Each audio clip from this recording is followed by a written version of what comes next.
I had a conversation today with Dr. Martin Shaw, who is an acclaimed teacher of myth and founded the oral tradition and mythic life courses at Stanford University.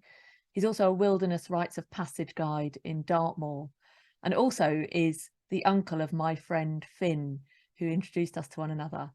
I think he's absolutely fascinating to speak with. He's so interesting. I just finished his book, Smoke Hole, and I suggest that you read this and anything else you can find that he's written. He's written a number of books. We spoke at one point about the story of the woman at the well, and I think I said she had 7 husbands, but I think it was 5 actually. So forgive the inaccuracies or any errors. It's unscripted. It comes to you just off the cuff, but I hope you enjoy the conversation. Sorry then. You're teaching her the value of what? Scottish ancestry, and only having the heating on for 2 hours a day. Well, I've got my coat on, and I've just before we started speaking, I answered the door to a delivery from Argos of a little plug-in radiator, which we'll all crowd around like this. It's going to be a Christmas Carol type of Christmas, but not in a good way. I know. Right.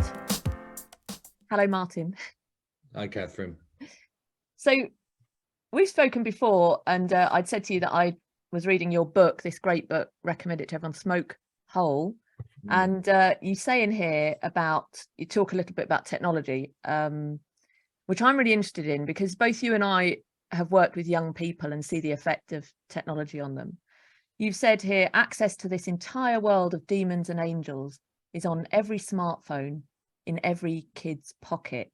I think that's brilliant. It's so true. It's exactly that. And if you don't know your ground, you won't be able to know what truth feels like anymore. I found that really interesting, the idea that you won't be able to know what truth feels like, because I feel like I spend my time, my life really, trying to present young people with truth and sort of just assume they'll recognize it. And you're going a bit deeper and saying, actually, the problem now, and I think this is with technology, is it's one thing to try and get kids to recognize truth. It's another if they've lost the ability to do that.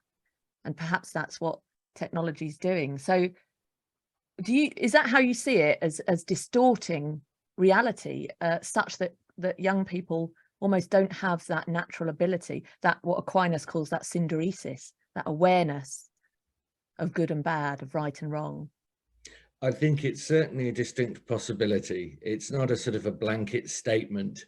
Every young person is different, but I worry sometimes that it can get to a point where you're getting fake news from your own psyche. That still small voice of John of the Cross. You have to learn how to identify that. You have to know what conscience feels like. It hits us at a more subterranean level, I think. And if your imagination is continually being provided with stimulus, it means that to some degree, your own innate imagining doesn't develop in the way that it has for the last thousand years. We know that it's a great thing for kids to be bored, because you put them in a situation where they have to start to conjure with their own mind. The reason I'm an oral storyteller is because I love just giving people the bones of a story, not like a movie or a theatre set, where they then have to do all of that creative imagining themselves. So it becomes this triadic act of the story, the teller, but a lot of it is in the imagination of the people listening. So there's 600 versions of Gawain and the Green Knight going on as I'm telling it to a group of people. So it's hard, isn't it? I'm sure, I mean, we're all in the same boat. On the one hand, I'm very grateful for technology. We're here today, I'm grateful for that. I'm grateful for the kind of immediacy of contact that I have with my daughter. I've just been texting her between lessons saying, we really need to get on with your university personal statement. I'm glad that I can harass her like that. But on the other hand, it seems that God and the devil have become rather granular sometimes and are actually living within machines. So another part of my background is as a wilderness rites of passage guide. So I'm used over the last quarter of a century to taking many people, but sometimes young people, out into a forest or the top of a hill where they spend 4 days and nights completely alone, fasting, without, I mean, in the early days, technology wasn't an issue because we weren't carrying it around with us. The big issue in those days was a watch. You know, I said, well, look, let's mark the barometer of a day by how it feels and how it looks rather than what you have on your wrist. So at the risk of, you know, English watchers to this will know who I mean when I talk about someone called Victor Meldrew. Yeah. Yeah. At the risk of becoming a Victor Meldrew, I think there is immense danger when a tool becomes a deity. That's my worry, is we're living in a sort of Narcissan age, and technology encourages the religion of ourselves. And the religion of ourselves is very rarely going to contradict whatever sort of self-esteem or actually self-hatred is going on in us. It just keeps amplifying it. We don't have anything else, no roughage to bump up against. So I think, yeah, I think there is, as you're saying, I'm afraid, tremendous potential damage to the imagination. You remember 20 years ago, the issue wasn't the internet, it was the telly. Yeah. And one of my old kind of mentors, really, the American poet Robert Bly, he said, if you allow your children to spend 3 or 4 hours a day watching the television while you do other things, you've invited a babysitter with some really vile opinions into your house.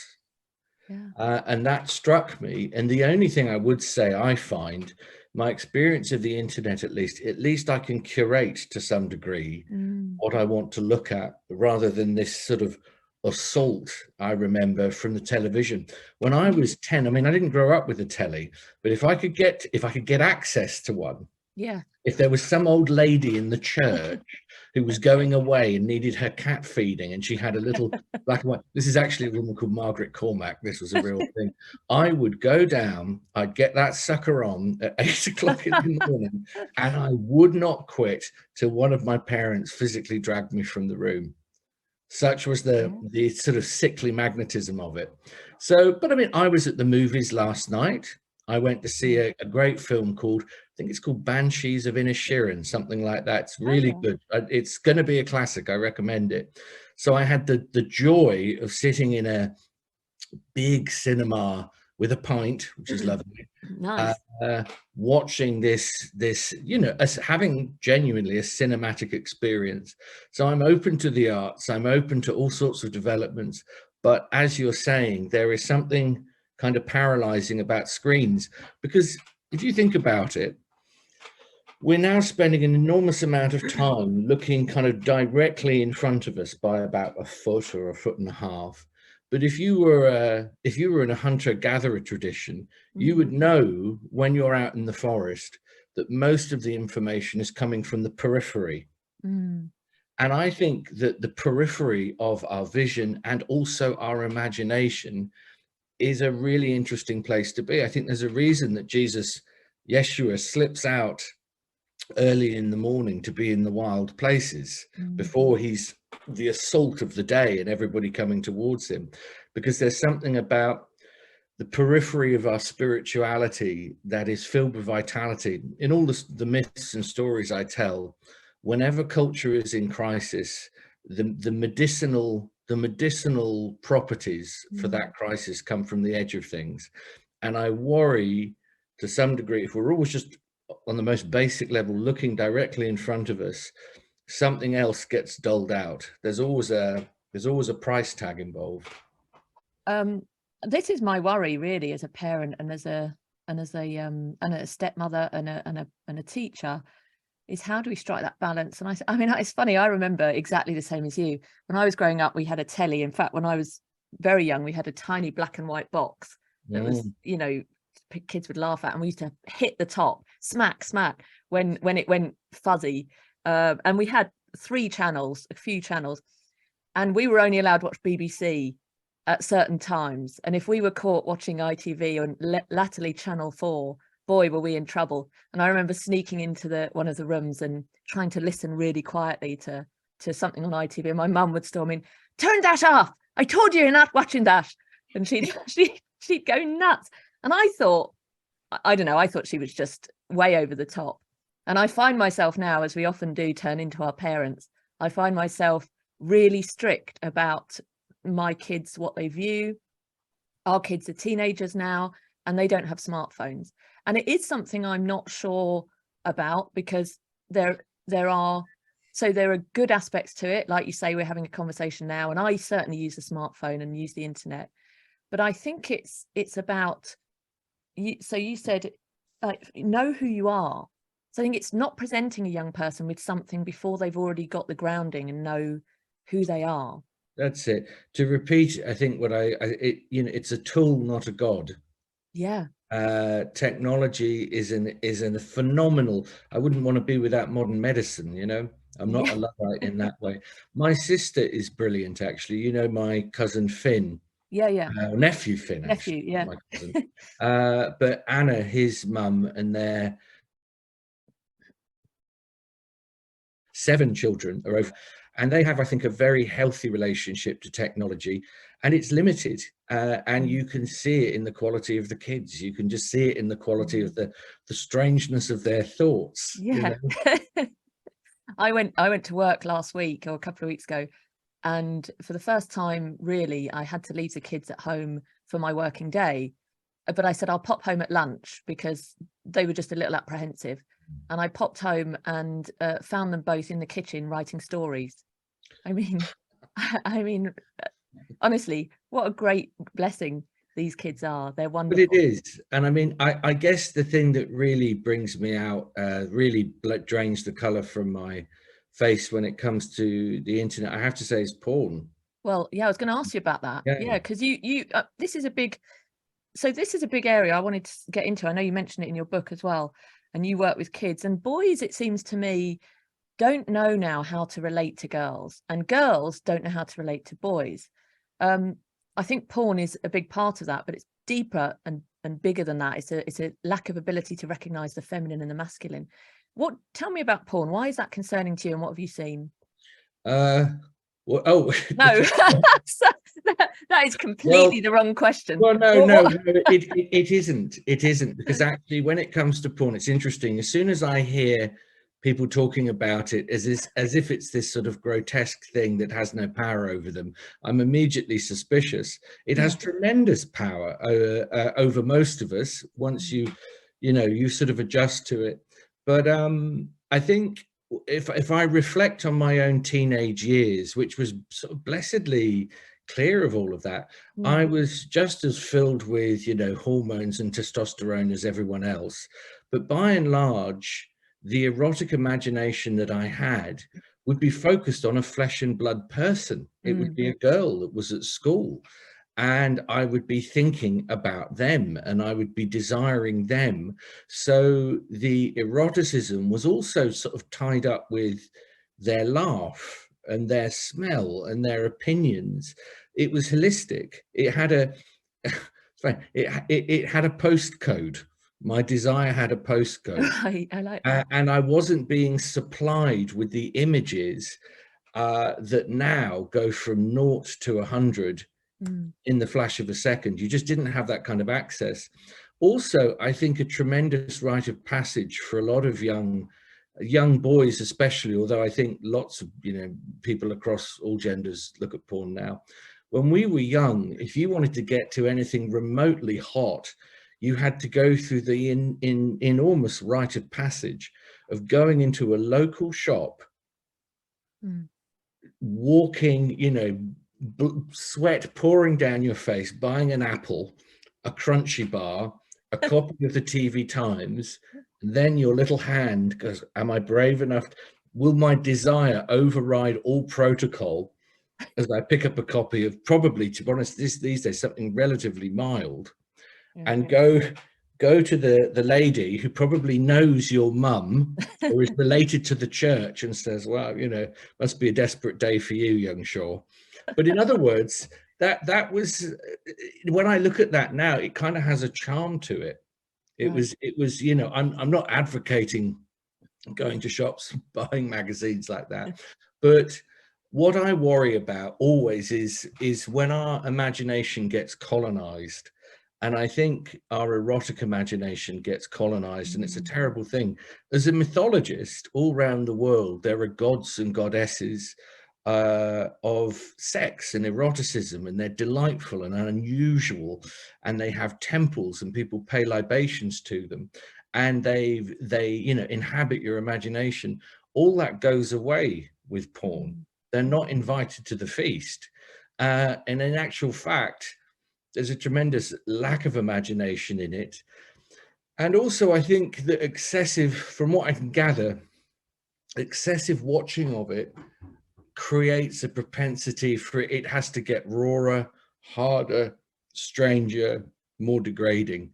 And of course, then that means that you know, but a 15-year-old can have absorbed all sorts of sexual images that they expect is then going to play itself out with their relationship with Ruth, who lives in the next street.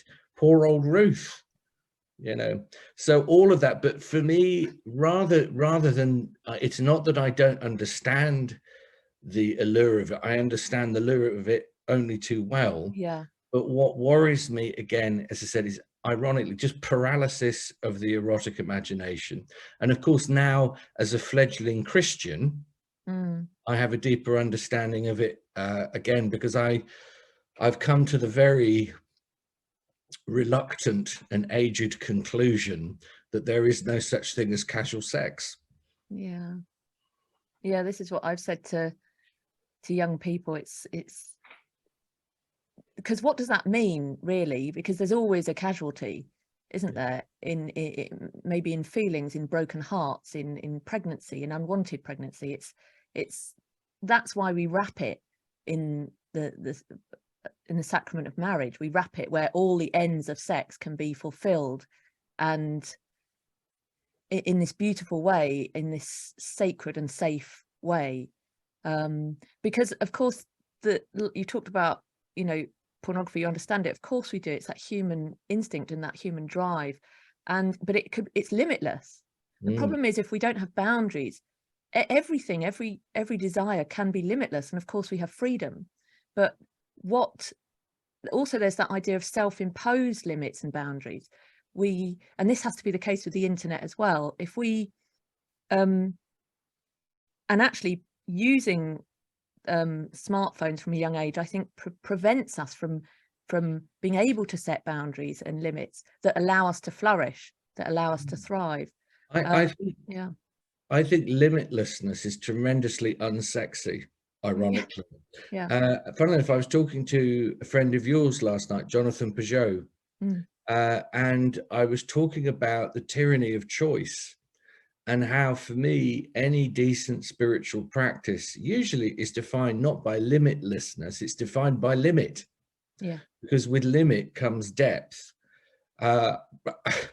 I find myself constantly in the company of people that seem to know a little bit about almost everything, but then but their knowledge is not terribly deep.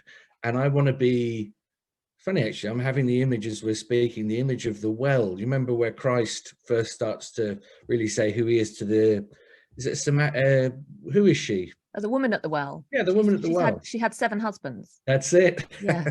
Yes, this is a perfect conversation. Yeah. I want to be like that well, basically. I want to be 5 fathoms deep.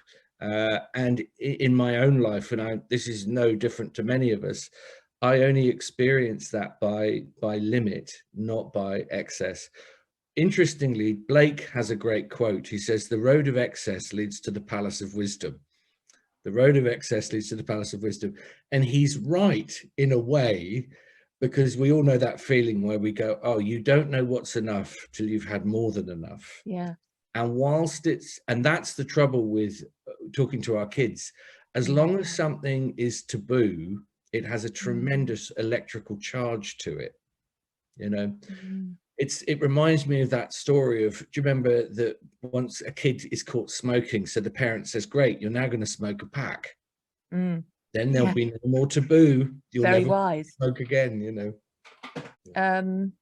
The woman at the well, limits, and then my mind's gone blank. Martin, what's happened? I don't know. This is quite early in the day, you know. Oh, maybe you're talking about excess. Yes. So because you and I have met before and spoken before, and we have a slightly shared understanding of each other's past, we both have experienced some of what you're talking about. And this is something I spoke with Jonathan Pajot about, that was a concern I had, and he was able to explain about the path of Mary of Magdala and Mary, the Mother of God. Is that I worry sometimes as a parent that I do try so hard to protect my children and prevent harm, when in fact it was going down some of the wrong paths for me, and getting to that point where you fall on your knees, you know, you're just desperate. You've done everything you want and it hasn't brought you happiness, and you've still got that restlessness, and then you recognize it, and then you're sort of lifted up out of it. And I wonder if I'm preventing them from that moment of being lifted by keeping them at this steady high. Is it real? And that's when Jonathan spoke about Mary, and that is the path for some people. Yes. Was he talking about Mary? Do you know Mary of Egypt? Tell me. Well, Mary of Egypt also had a very wild and excessive relationship to the desires of her own body, until she tries to go to church and something blocks the way, and it begins the process of her becoming a real desert sister. She's this beautiful, wild, gnarly old sprig of an old woman. It's terribly difficult, and I do think that once a kid is officially an adult, 18, you need to start addressing the reality that they do have to go out and explore the world and begin to make their own decisions. Up until that point, you can be a bit of a, you know, you can try and curate the way as well as possible. With my own child, the thing at the moment, she's not massively interested in Christianity, but she's a spiritual little being. And the thing that I try and stay in touch with her and in my own life as well, is conscience. And the notion that if God and all this male father language, if it all seems too abstract, don't worry too much about that right now, but do pay attention to your conscience and the notion that the being that breathed all of this into life is trying to talk to you through that, to take it seriously. I've just been reading, oddly, the autobiography just out this week, I think, of Bono. Oh, yeah. A beautiful little book, actually. Not little, it's a big book. But he is known as a kind of Christian, but he really is a Christian from my point of view.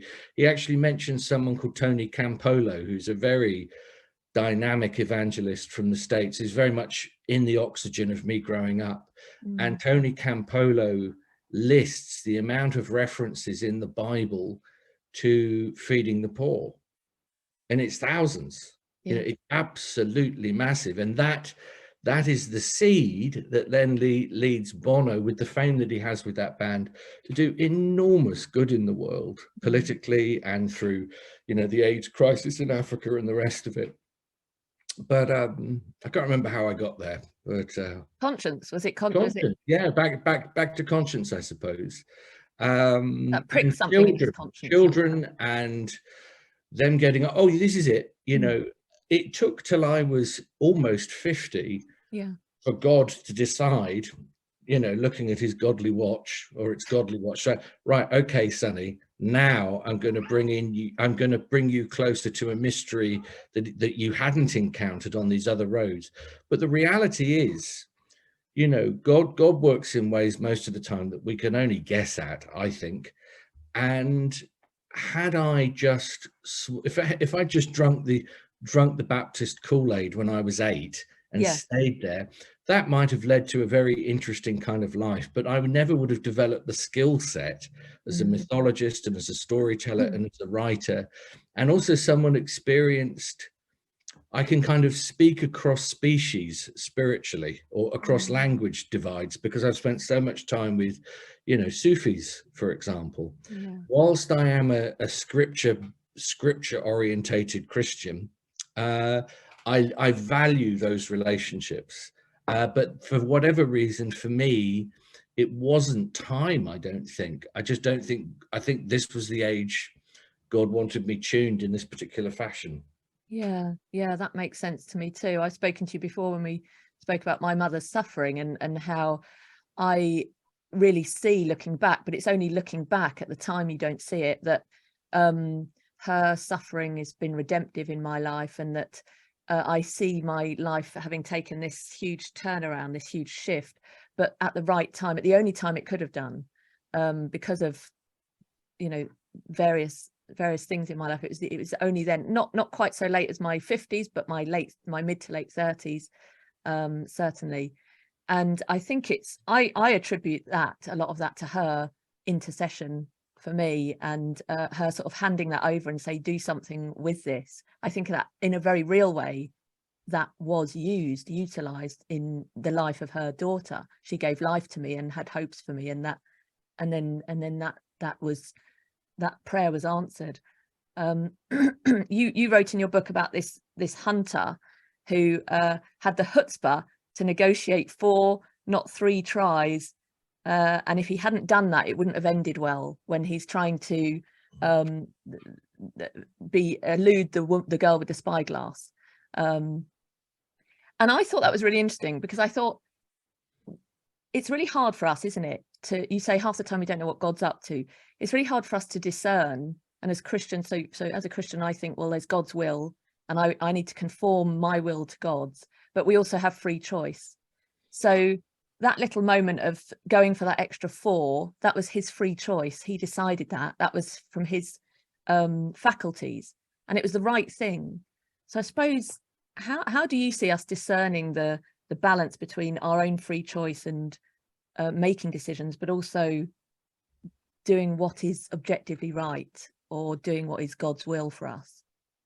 It's interesting. One of the things that I always regard as rather dangerous is when people in public say, hey, I really think I can see God's plan for you. A kind of a shudder runs through me at that moment, as if they've got license to the wizard behind the curtain. And that's fine, providing your life is going in a direction that human beings, it's in our tick box of success. But what happens when, and you see this all the way through the Bible, times of extreme harrowing and suffering, and you say, well, surely this is still God's plan for me, isn't it? Isn't it? I'm still trying to be a good Christian.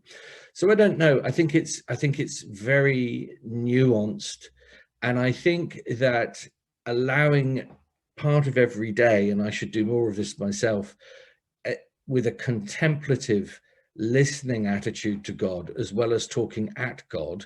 Yeah. I grew up thinking that prayers were voluble, prayers were full of words, prayers were, my parents and my family very rarely ask for things. It's not like that, but it's usually an outpouring of the human experience and talking and tremendous gratitude. And I like all of that, but I was by no means as experienced as listening.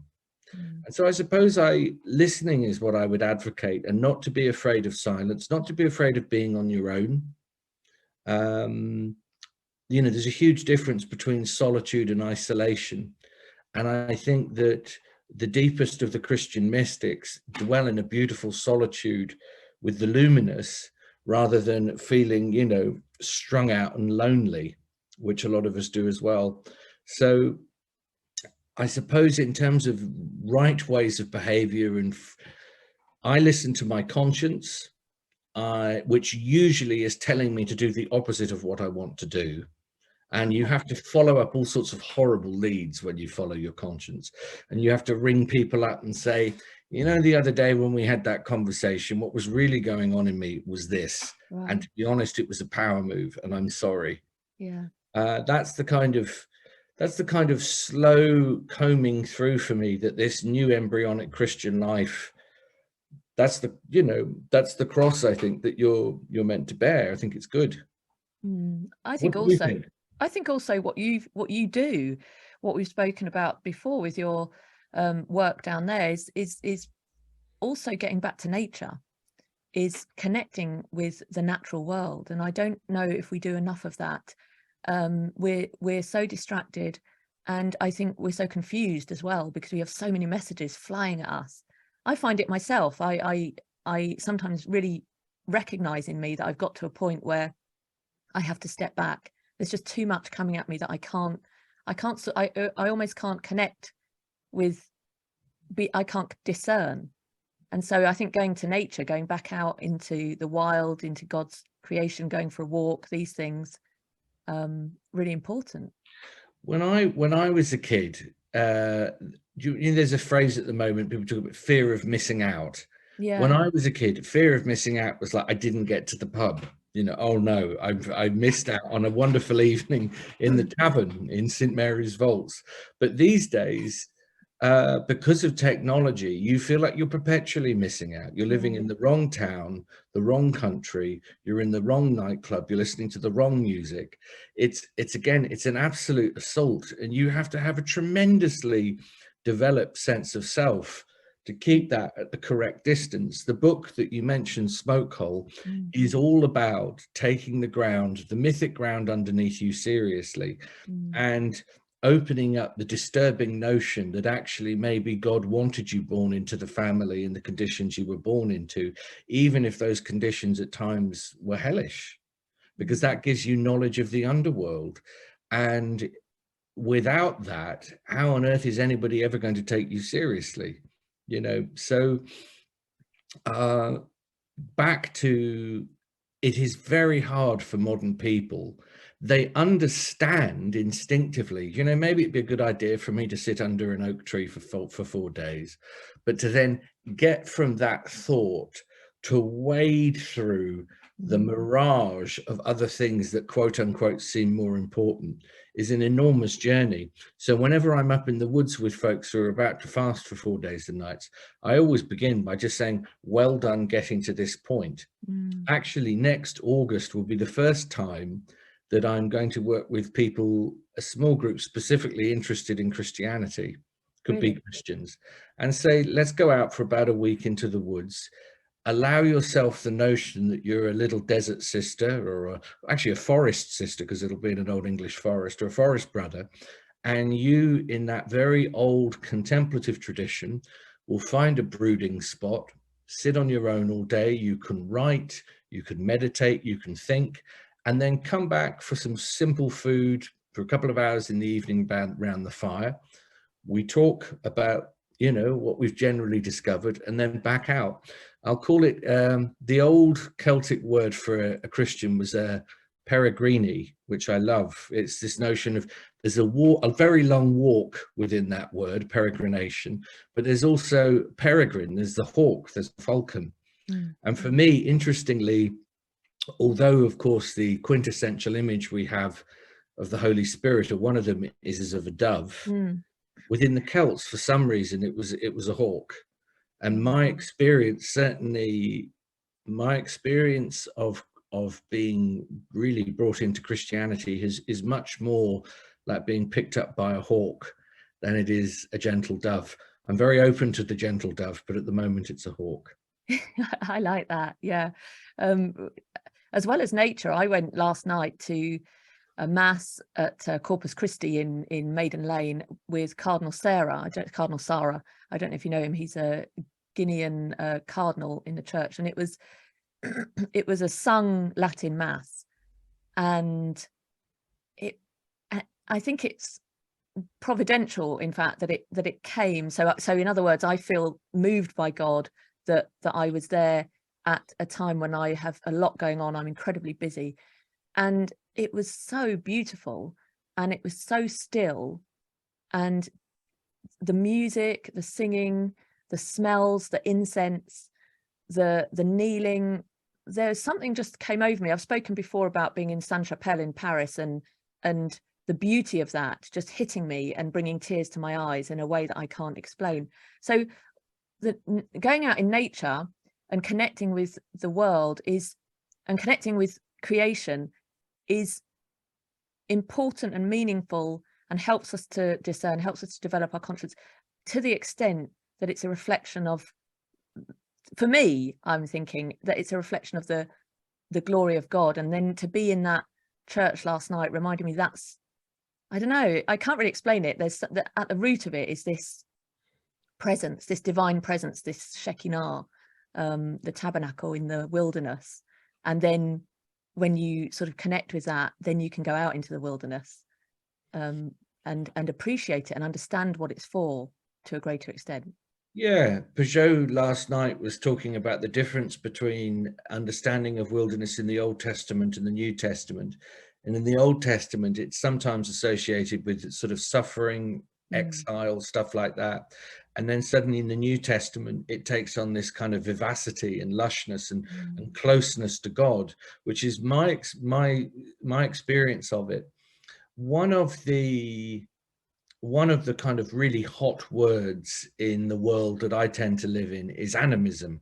A lot of the people that come to me are very excited about a world that everything is animate in the way that it is. And there's that feeling that, well, I can't necessarily trust a bishop, but I can trust a tree, or I can trust a mountain, or I can trust the night sky.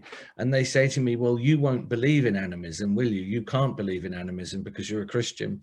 And I say, well, I believe in a kind of nuanced kind of animism. Yeah. And I don't necessarily, well, not necessarily, you know, you won't catch me worshipping a salmon or worshipping a rowan tree. Or worshipping in an old oak grove, but you'll find me in bliss with it, because in everything I see the great hymn of God all the time. I see within all of this extraordinary tapestry the being that breathed it all into life. So it is alive in the way that it is, but there is a creator that stands behind it and infuses it.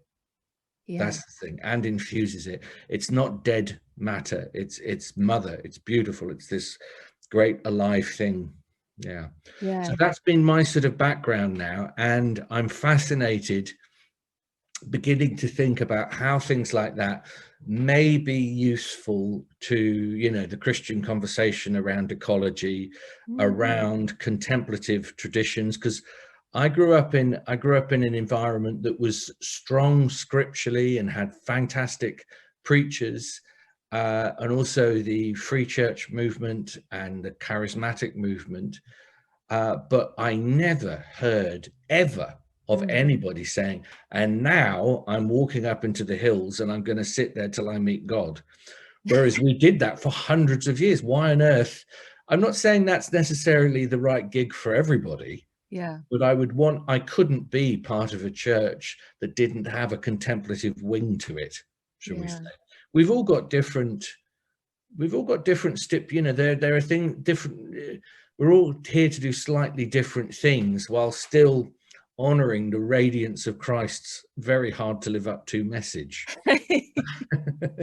And I know for me, a lot of simple energy is transferred in a very lovely way when I'm out in the bush.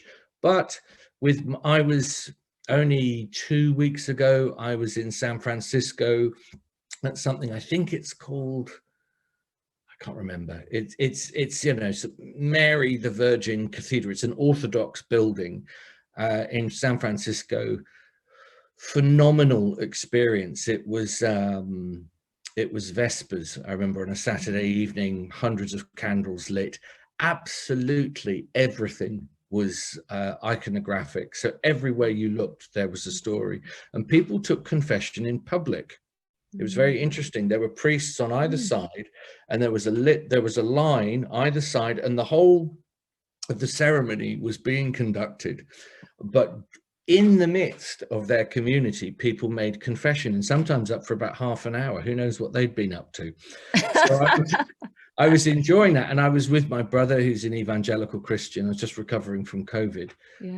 And then suddenly, very excitingly for us, at the very end, because a lot of it is hidden from view, there's these doors that open and close like Piccadilly Circus, which I love, because for me, it reflects the inner workings of the inner chambers of the heart, really. But at the very end, this wraith-like bishop just slipped out amongst us, who resembled little less than Gandalf himself. all in black, this very thin red cross, you know, a Yeah. serious beard. And then he just sort of, there was just like a puff of smoke and lightning and he was gone.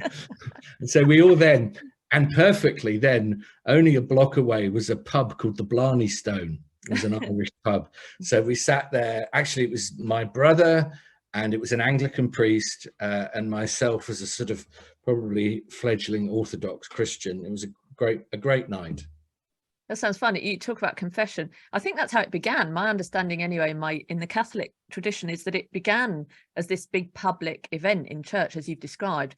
And then the very serious sinners would sit in the corner with sackcloth and whip themselves, and sackcloth and ashes. And then you'd go up and you talk to the priest. And then it began to go into, in our tradition, into a private confessional. But it began like that. But it brings to mind your story of the buying porn again at the beginning, because you said now you can sit in your bedroom and go on the internet and watch porn, but you had to sort of reach up and go to the woman at the till. And I think people sometimes say to me, why and fellow Christians or non-Christians say, why do you go to confession? Just, if you believe in God, just say sorry. Just, walking around, going to Sainsbury's, say sorry, God. He can hear you, can't he? And I think there's something in the humility of being able to say, first of all, to acknowledge what you've done, and then to go back and, as we understand it, to go to God through the confessional. That awkwardness of you in the shop, it pricked your conscience. And I think that's the thing. It forces you to really reflect on your sins and to have the humility and the courage to speak them out loud to another person. Yes, and we're also, most of us are ritually wired human beings. We just are. And if Christianity or our spiritual life in general grows so informal, with such a lack of liturgy, that we can be, mid-transaction at the counter as we're buying our pork or buying our vegetables and go, yeah, sorry, God, for the porn binge last night. Anyway, that's done. Thank you. Got these. Goodbye.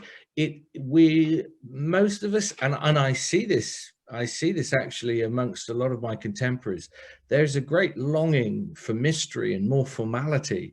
And I think we've gone a bit overboard. Sorry, there's a cat right here that I'm stroking at the same time. No, not a cat. We've gone a bit overboard with the sort of almost claustrophobic level of intimacy we're meant to have with Jesus day and night, who's this continually benign figure. He's not a benign figure at all. Read the Gospels. The Gospels, yeah. What whirlwind comes before us? Let the dead bury their dead. Come on, chop, chop. Yeah, I didn't get on with my family much. Come on. Put down your nets. Come find out. He's continually inviting. I just thought this morning. I'm sure theologically it's very wayward, but it was just my thought.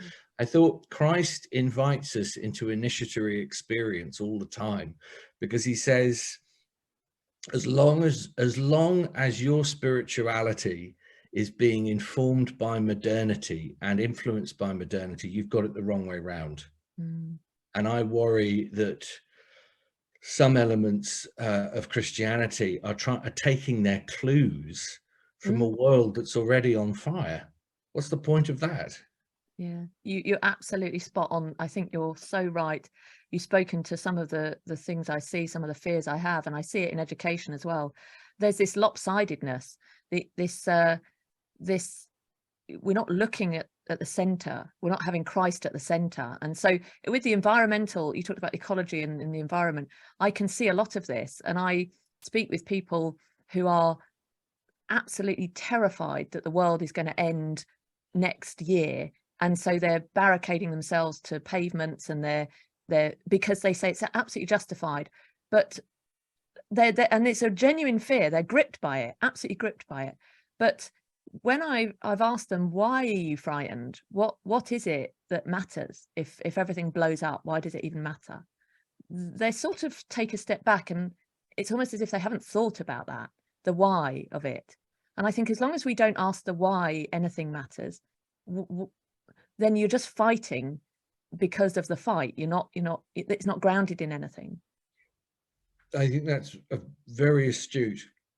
When it comes to sort of climate emergency, I have two very different positions on it that I hold in either hand. Position number one is the fact that I think it is useful as we deepen as human beings to accept the fact that things end. Mhm. You don't want to, you know, people often talk slightly hysterically about living till you die. Well, actually, there's a process of dying that is phenomenally profound, if you've ever seen it, and needs to be understood. Don't walk backwards into your death if you can possibly help it. So I think culturally, thinking about the potential of consequence, again, no modern person likes the word consequence for our actions, consequence for the love affair that we have fallen out of the world that was created for us to be, you know, deeply connected to. We've behaved abominably. So accept, on the one hand, be open to the fact that things end, but at the very same time, you have to be open to the miraculous. Otherwise, I don't think you're a functioning Christian, really.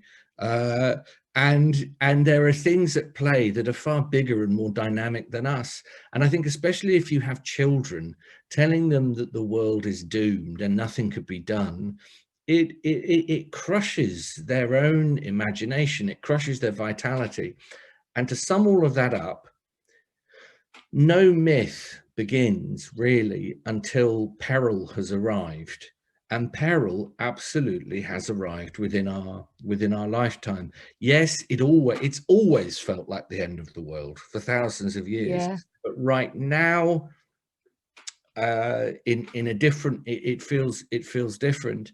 But for me, that's always the beginning of opening to the miraculous, opening to the big adventure, leaving the Shire, you know, to use a Lord of the Rings analogy. My daughter is finally ready at 70. She's like, now give me Lord of the Rings. Oh, really? Now I'm ready, my precious. Uh, you know, heading out, and especially if you work with young people, the odds have to be stacked against success, because nothing else is grand enough and engaging enough. It has to be doomed until some kid says, oh yeah, well, this is what I think about that. And another generation discovers their mythic chutzpah, and hopefully on we go.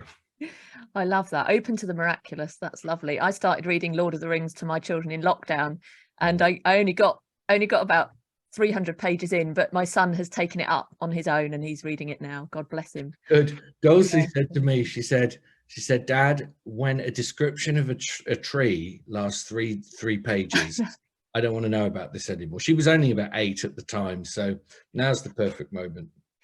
Brilliant. Well, I think we mustn't fear turning into victim, Eldrew. It happens us all. You've got a cat.